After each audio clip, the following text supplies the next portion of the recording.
Welcome everyone to our Women at Greener Kirkcaldy video celebrating International Women's Day. We are pretty unique here at Greener Kirkcaldy where we have a lot of women in prominent roles, so we are here today to discuss how all that came about and much more. Hope you enjoy. Dianne Girvan, I'm the Office Manager at Greener Kirkcaldy. I've been there for, started in 2014, so a number of years now. So I'm in charge of HR, finances and facilities. I'm Lauren Parry, I'm a project coordinator at Greener Kirkcaldy. I've been here for about 5 years, might be 6 years. Goodsir, and I'm Greener Kirkcaldy's Chief Executive. I've worked for the organisation since 2012, but before that I was one of the volunteers that founded Greener Kirkcaldy back in 2009. I've worked in the voluntary sector for about 10 years now, and I've found it a fantastic place to work as a woman, very, very supportive, and a lot of women work in the voluntary sector. In May, I chair the board of Greener Kirkcaldy, and I'm now into my second year. My background is varied, from industrial catering to further education teaching and politics.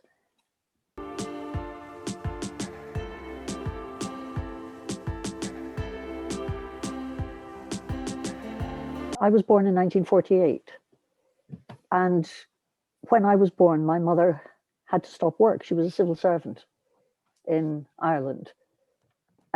She had married relatively late. She was in her late 20s, as was my dad. He was also a civil servant. But she had to stop work and never worked again. There were 6 of us. And that was very much the culture, or particularly the culture of in Ireland, where the constitution actually still has a clause in it referring to women's historic role within the home. They are now looking for a referendum to get that taken out of the constitution. So discrimination was a fact of life. You know, you weren't supposed to answer back. You weren't supposed to be too pushy. You were supposed to go to confession, tell your sins, and go home and be good. And that began to change in the 60s. It began to change for everybody. It changed more quickly in the major international cities like London than it did everywhere else. It took a much longer time in Ireland because the clergy weren't keen on having sassy women talk back to them. And so I've seen huge change in societal attitudes over my 70 plus years. Have I ever seen overt discrimination in the workplace? No, I haven't. But my mother was, you know, a feisty lady, and we were encouraged to argue back, to speak our minds, to read, to think, to be dragged along to a political rally after one mass by my dad for one political party, and after the next mass by my mother for another political party, in the days when Irish politics was done from the back of a trailer on a tractor in the churchyard. So that's my background. I have seen discrimination, though, subsequently in my professional life. And I'm perhaps talk about that later. Mm-hmm. Thank you, Stephen. I've never really had to have any views on it. It's never been an issue. My mum and dad both worked when I was younger, so I never had an opinion on any sort of gender stereotypes were or anything really with equality. I've not had that many jobs yet, but I haven't come across any sort of discrimination. So it's not something that's really, I guess I've been lucky that this hasn't come at all.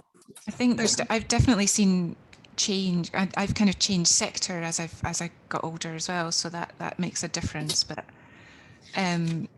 one of my first jobs back in the late 90s, I started work at a well-known international science laboratory, and on my first day, a very, very senior man who I was extremely intimidated by, kind of intellectually, asked me if I was the new secretary. And there's nothing wrong with being a secretary, but that wasn't the job I was in. And everyone laughed and thought it was very funny. But that was an organisation where women formed 1% of the scientific workforce. So there's something about safety in numbers, isn't there? And normalisation, I think, of for a certain type of maybe more old-fashioned industry about having women present and that becoming a more normal thing. But I think nowadays I don't think I've ever seen any overt discrimination since I've worked in the voluntary sector. But there are still subtle kind of institutionalized issues, I think, for women in the workplace. And one example is that women aren't very good at asking for pay rises, whereas men, and I'm generalizing massively, but I think that there's data, there's evidence that kind of plays this out, that men are more likely to ask for a pay rise. And if you ask for a pay rise, you might get it, whereas if you don't ask, you probably won't. So there's kind of structural issues there that we need to be careful of even nowadays. I don't think I've come up, like everyone says, I think I'm aware of it, I'm aware of what goes on, but myself has never actually been the sort of a focus point of any discrimination. I was brought up very much that my dad was the breadwinner and my mum stayed at home, but that's because she was a foster carer, so I suppose her workplace was in the home. And that's the way I've been brought up. I've got 3 older brothers. I was the youngest. I was the only girl, so it was kind of expected of me to do the chores around the house, and I never once questioned why it was always my turn to do the dishes or set the table. That was just, I suppose, maybe my parents were old-fashioned, and and I think I'm probably this is my 54th year, and I'm probably just starting to realise that it's not always necessarily the woman's role to be the housekeeper, if you like. So it's probably still changing my views. Oh, brilliant.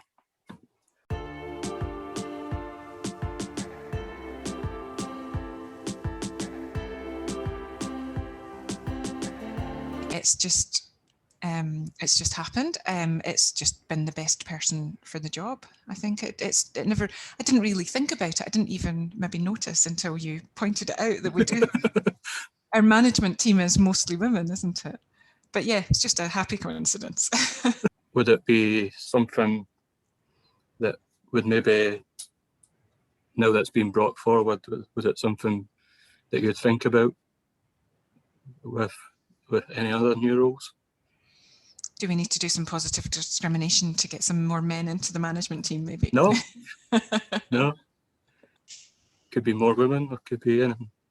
I think we're really strong as an organisation on giving people training and development opportunities, and that's something that I've always really prioritised as the manager of the organisation.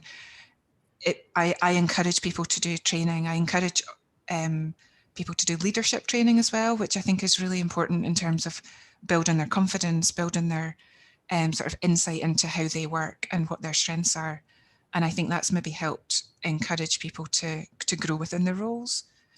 So I think training and support for people is a really important part of bringing people on to develop within the organisation. I'd like to support Suzy in that last comment, not in respect of Greener Kirkcaldy, although I agree with her about the ethos of Greener Kirkcaldy. But when I started work, when I came from Ireland to England in '74, I went to work for the Inner London Education Authority. And at the time, the leader was Ken Livingstone. And it was the 70s, and positive discrimination was a real thing. But I was what was called a senior domestic bursar. In other words, I was a catering manager in a teacher training college and helped to run the halls of residence. But the ILEA sent me on leadership and management training courses all through the years I worked with them. Confidence building, assertiveness training was a big thing then, but it was really helpful in getting over that reluctance among many people, but particularly women, to put forward your point of view, just to say what you think, to have a voice in a discussion, not to accept what the last speaker said as right, just because he sounded as though he knew what he was talking about. So that sort of ethos that built up from the mid to late 70s has been extraordinarily helpful for women and other minority groups in employment. We did make quite a conscious effort to recruit more women to our board. So the board of directors of Greener Kirkcaldy is our management committee, or our trustees of the charity.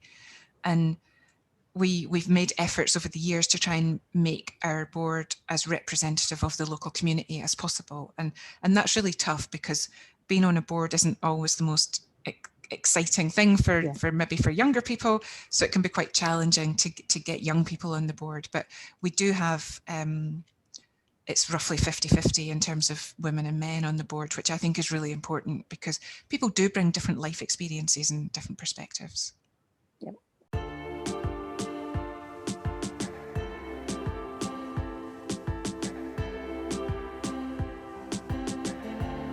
Two from politics and from Fife politics. When I was first elected in 1988 to Kirkcaldy District Council, and I made a suggestion that, as well as maternity leave, that our Labour group might consider bringing in paternity leave as a policy. And one of the more senior and more elderly and very male councillors looked at me and said, you know, Hen, you'd be better just be glad you're elected and maybe sit there and listen for the first few years and learn from those who've been there longer than you have.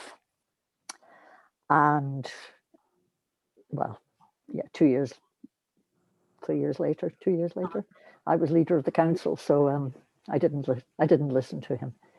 But I also remember my very first Labour group meeting, and these were all my political colleagues. They were meant to be on my side. And Susie, I know you've heard this one before, as have you, I think, Dianne. I asked that there be no smoking for the whole day because it was very hot. It was the month of May. We were in that big committee room on the ground floor that looks out onto Kitty's in the townhouse. And it was a gorgeous day. It was a Sunday. And we were to be there all day. So the rule was no smoking until after lunch. So I asked, given that it was hot and it was stuffy, could we just have no smoking for the whole day? And I was politely, or not so politely, invited to F off back home to effing Ireland and pick effing tatties.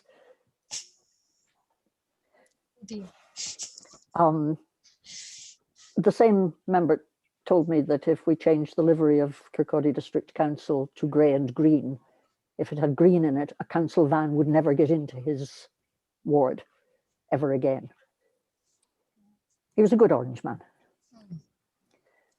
Sorry, Christian. Would you say that was a discrimination against women, though, or your ideas of bringing in paternity leave and having a no smoking? Could you put that down to because you were a woman? Yes. Right. Yes. Okay. It was very definitely female. I mean, you know, female Irish Catholic. I didn't tick any of his boxes. Yeah. But female was definitely it. Uppity. Right, okay. Yeah. And I have had in my time the assumption that as the only woman in a meeting, for example, I was there to give out tea and coffee and pass the biscuits. And I have seen people wait for the male to come in and chair the meeting. Now, nobody ever said anything, but you could tell that, oh, okay, it's her. So that subtle stuff is still there in a lot of workplaces. It's still there. It's there if you're minority ethnic community. You know, if you're black or brown or mixed race or whatever, you stand out in any way. people will make assumptions about you. And so the training helped. And I suppose you get a tough skin.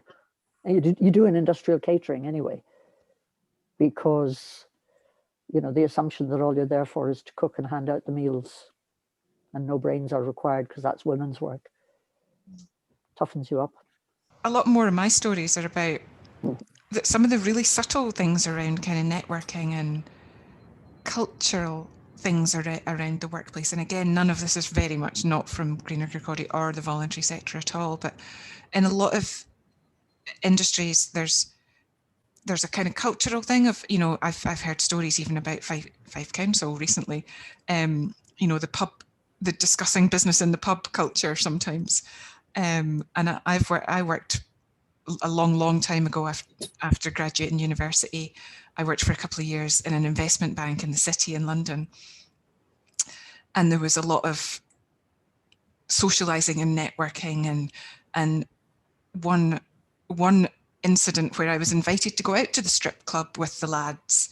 And I didn't actually, I chose not to, but that was where the Friday night drinks after work were going to end up. And so that was very exclusive, really, because no woman was going to go along with them. And certainly it was also exclusive of anybody who had children or a reason to go home or caring responsibilities. So the kind of long hours culture and the business networking in the pub is definitely something that can be quite challenging and really quite insidious in terms of how it excludes people.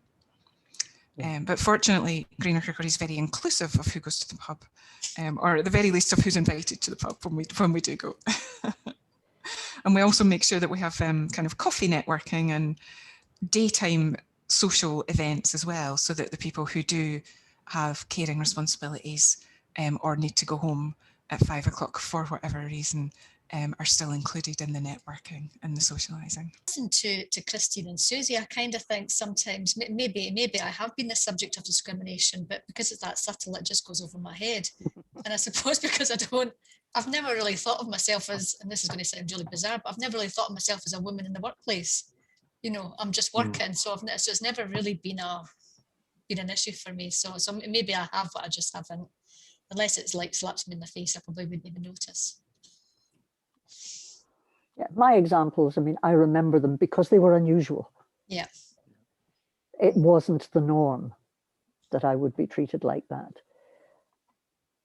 But I didn't expect to be treated like that either. And, you know, maybe you give off a vibe of, well, I am the eldest of 6. You know, you're going to do what? You're going to say what? I wouldn't, if I were you.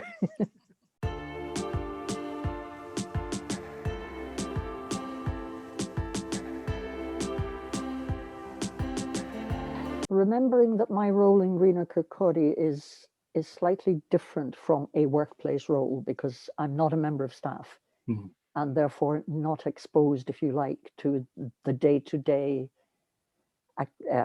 9 to 5 activities of the organization. And so being a trustee and a board member is a different kettle of fish from actually being a member of staff. But I think by and large, the voluntary sector in Scotland and the charitable sector is very good at regulating itself in accordance with best practice. Identifying what that best practice is, putting it into effect, monitoring that it is done, having a proper complaints and whistleblowing procedure and so forth. Now, that's not to say that every charity and every voluntary organization is perfect, or even that Greener Kirkcaldy is necessarily always perfect, because, you know, people perceive things differently. My perception of the interaction between Suzy and Lauren, for example, may be nothing like Lauren's perception of that interaction, because I don't see the reality and I don't feel it from her perspective. But I do think Greener Kirkcaldy tries hard to be as good an employer as possible and to have in place remedies for when that doesn't work. I think that's true, Christine, for what it's worth. That's the same feeling I have.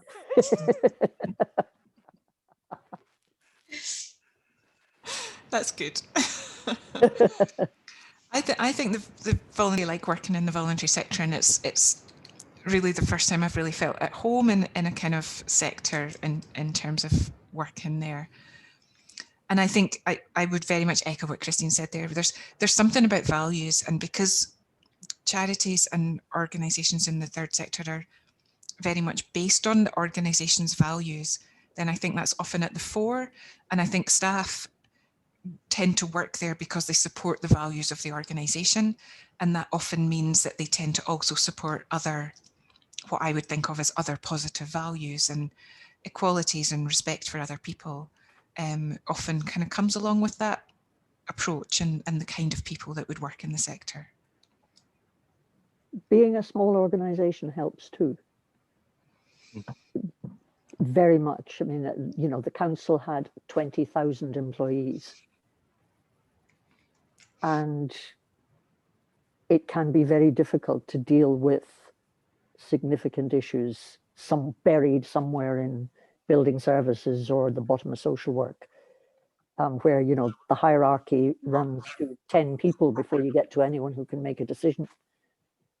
So small organizations, where it doesn't work, they're hell. But where it does work, they're much easier. Mm-hmm. I suppose in the bigger organisations, it's about just trying to create that culture where you can speak up if you do face it. Yeah, I haven't worked in any other sector to this, but I have heard stories from other people about other sectors.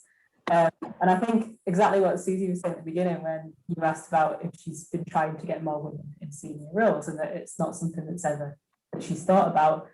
Whereas I've heard about, you know, you hear from other sectors where they're purposefully recruiting women so that there are a certain number of women in the workplace, which is not, it's not a good start, is it? If you're purposefully recruiting women to be in roles because you feel like, or because you're told that you have to have a certain number. Whereas I think, like you said at the beginning, we recruit people because they're right for the job, and I think that's a really good start. And exactly what you were saying at the beginning as well, you know, about training and development. I started out as a volunteer 6 years ago, and I've been through so much training and development. I feel like my job role has completely changed, but in a good way, and it's been really good for me. So I think that's probably true of a lot of this sector as well. Yeah, there is one other example, Stephen, has just occurred to me, where I don't know whether it's discrimination, but it's extremely subtle. The Scottish Government recruitment is, in order to be fair, is entirely anonymized. So you apply and your name and gender, nothing like that appears on the thing. But certainly for roles on non-departmental public bodies like the national organisations, Scottish Enterprise, Scottish Homes, whatever,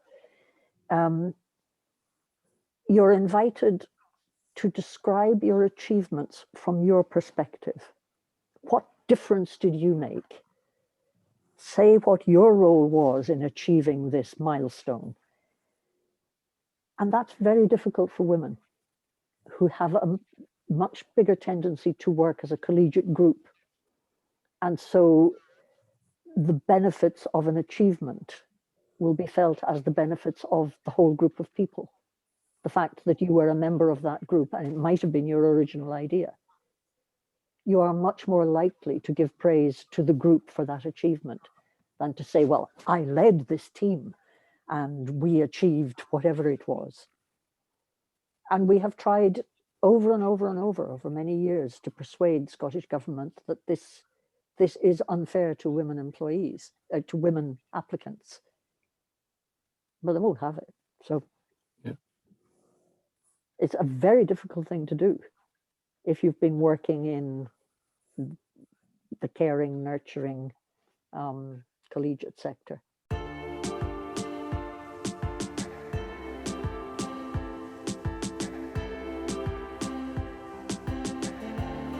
Say something about this. I would say that I think the voluntary sector is a fantastic place to work. It can be a little bit competitive to get in, and I think the job market these days is very competitive, but my advice would always be to try volunteering, and you can get some amazing experience on your CV through volunteering. At Greener Kirkcaldy, we've got about a quarter of our staff actually started off as volunteers with the organisation, and kind of proved themselves that way, got something on their CV, and then when it came to apply for a job, they were in a position to get an interview. So it is a fantastic way to get your foot in the door. Yep, I would support that. Volunteering activities out with school, college. Nothing is wasted. No experience is wasted. You may not realize that until you're well into your working life, but it will become useful. And ask for and take help wherever you can get it. I have had huge help all my life from people I've worked with, acquaintances.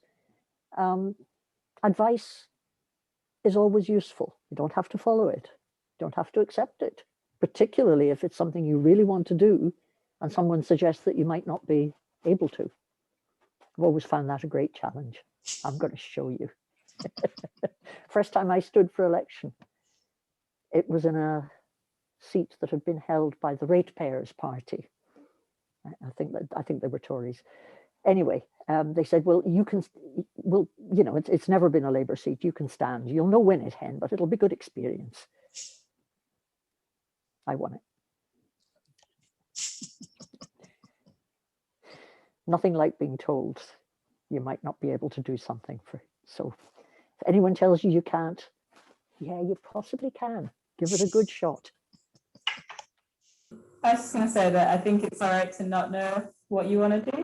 When I went to uni, I did geography, and I remember everyone asking me what I was going to do with a geography degree, because that doesn't lead to any specific career. I should be going to do law or be a doctor, or do something where you actually do a degree that leads to something. And when I finished, I still had no idea, because I just wanted to do something environmental. I didn't even know that jobs like this exist, because they don't teach you any of that at school. That's a job that's on the career list. So I think that you don't need to be forced to go do a degree or do a career path that leads to something. You can end up in something brilliant that you've never thought about. So it's just worth, like you say, volunteering and trying lots of different things. And you should be passionate about, because I like geography. That's what I wanted to do. Anything in particular. Absolutely. Chief Executive of Fife Council his degree was geography, and I know several others. It's a great path to a broad range of careers. My only qualification is that I can cook and manage cooking establishments. Well, it stood you in good stead, Christine. My advice would be, yeah, just to you know, find out what it is you're passionate about and go for it. I don't think, and you know, we're in the 21st century, and I really don't think that your gender should really play any part in what you decide to do. I think you should just, just, you know, decide what your goal is and just go for it. Brilliant. Yeah, I also, to add, Stephen, from a woman's point of view, I think don't listen to people too much, because, you know, the amount of people that say to me, oh, well, you know, you'll have to give up work when you have kids, and you'll have to do this, and you'll have to do that, is such a load of rubbish. You know, people, how you can't work and have kids at the same time. And I think that unfortunately is still something that comes up, and it shouldn't. Yeah, I was going to touch more on that if Susan had come, but has anybody come across that if they've had kids? And I couldn't have done my political career without my husband. You know, he minded 2 small children while I went to meetings. He was here night after night when I was out putting leaflets through doors or going to endless meetings. having children doesn't stop you doing things, but unless you have a support network, it can make working life more difficult. I think, and maybe this is, I don't know, maybe this is quite controversial, but I also think that there's this idea that, you know, you're not really anybody unless you're working. As a mum, I just think, you know, being a mum is probably one of the most hardest but most enjoyable and hard-working job that you could possibly do. And I think, and it does annoy me when people say, I'm just a mum. You know, I'm just a carer. I think people seem to think that if you're a stay-at-home mum and you're not bringing in a wage, then you're not worthy. And I think that whole attitude needs to change. Whether you're a mum staying at home or whether you're a dad staying at home, I think that whole attitude needs to change, because that is the most hardest work you could possibly ever do, in my opinion.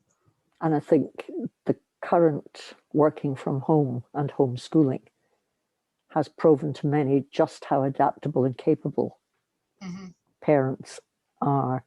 Yeah. And by and large, it's women, not exclusively, but in the main, it's the women who have been managing that childcare, homeschooling, keep the house running, and work.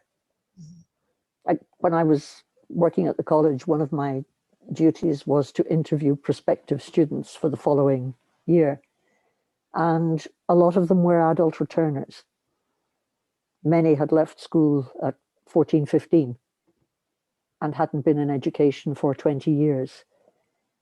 And were understandably very nervous about making that commitment to coming back and saying, you know, I have no experience. And I used to say to them, if you can manage, how many children you have? So many of them had 3, 4 children, a household budget, get a meal on the table with all the elements cooked at the same time, and do the washing and the cleaning and whatever else, you can cope. You can do just about anything if you can do all of that. And they could. And they did. They were by and large the best students. I think that there's still a bit of an attitude that from some people, that you shouldn't want to have kids and look after kids and still want to work. That's what I've come across, is that you know, well, you won't want to, you just want to be at home because I mean, everyone's different. Surely some people will want to, and that's fine, but I think you can want to do both. I never found motherhood to be that hugely fulfilling experience. Yeah, but it'd be interesting if you ask Jordan how many people have said to him, but you won't want to go back to work. You know, you won't be wanting to continue to work full time. Surely you'll be wanting to work part time so you can have more input. So yeah, I mean, it is interesting how people treat men and women. Yeah. All the questions Jordan's had is, I bet you can't wait to get back to work. Right. You'll only want to be off for a little bit, it'll be driving you mad. No one said that to me. Interesting.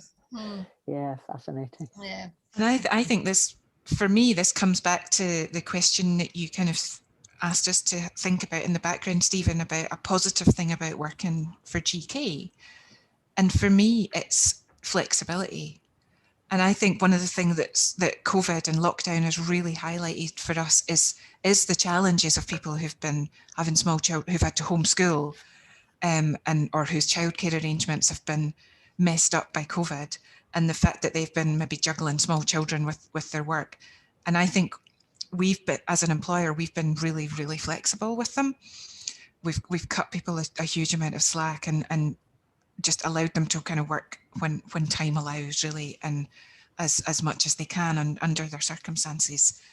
But I think we're also a really flexible employer in normal times as well, and we've never said no when somebody's asked to vary their hours because of childcare commitments, or work, you know, a slightly shifted working day or anything like that. So I think if an employer really respects the fact that people have got lives, and some people have got, you know, children or older people to care for in their families, or other commitments, I think we're always we always do our best to adapt and work around that, because we value the people that on the team. We value our staff, and we know that we want to keep good people.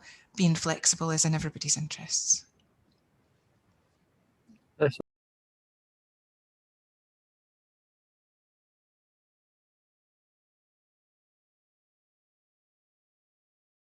Anybody else?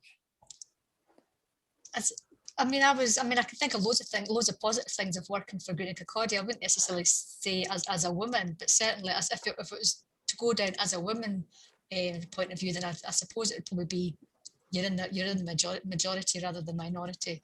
But yeah, certainly. I like the variety of work. I like then being inclusive, and just you feel part of something bigger. I think is what I quite enjoy. And everyone comes in. Everyone's different. No two people are ever the same. Yeah, everybody seems to gel quite well, and that's what I quite like. That it's good teamwork, I think. Brilliant. Yeah, that's what I've written down as well. It's the people, it's the mix of people, and people, the range of people on each team, and doing the same jobs. You've got male and female energy advisors. You've got a good mix on every team, male and female gardeners. If you're looking from a women's perspective, it's totally equal and totally inclusive. I also wrote down that it's really flexible as well, and that's what I found, and that's what I think I've written down. It's easy about that's what COVID's shown, and that's been for men and women. There's a lot of dads at Greener Kirkcaldy who've had to do childcare and do homeschooling, and have had to change their hours for that as well. And I think that's maybe one of the things we, as a kind of management team, we've learned over the years, is that we need to put time and work and thought into the organizational culture, and that's a kind of that an organizational culture doesn't just happen, and it's within your control to shape it and make sure it is positive, and kind of reflects the values of the organization. Hope you enjoyed that discussion. If you've got any experiences you want to share in the comments below, and please like and subscribe. Bye.